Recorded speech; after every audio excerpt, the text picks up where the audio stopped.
Okay, friends, this is September the 10th, 2020, about 4:45 p.m. in the afternoon, and our next Jeep project is the rear end in this XJ. You get one Jeep up and running, and the other one wants to lay down on you. There's an 8.25 Chrysler rear end.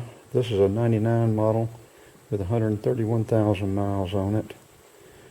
This 97 has 280,000 on it now, and the rear end was roaring, and one of the races was moving in the housing. So rather than try to rebuild it,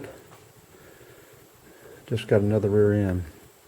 But yeah, just got this one back up and running, and the white one goes down, wouldn't you know it.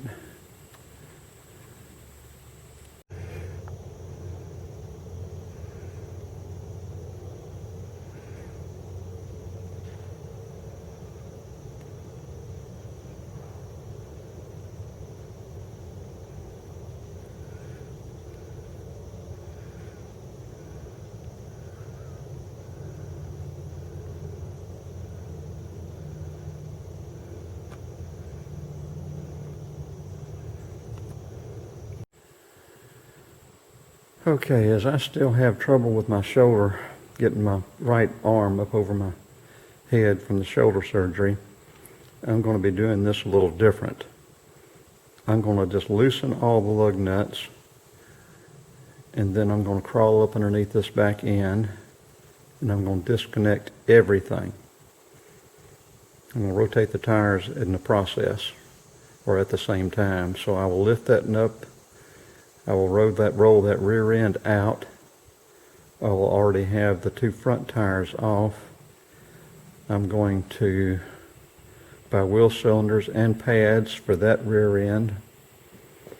I'll go ahead and have those put on. I will put the front tires on that rear end and then roll it back up underneath there. Let the Jeep back down on it and bolt everything back together, then bleed the brakes. And that way I hopefully will not have to do too much with this arm or this shoulder. So that's my plan. We'll see how well it works.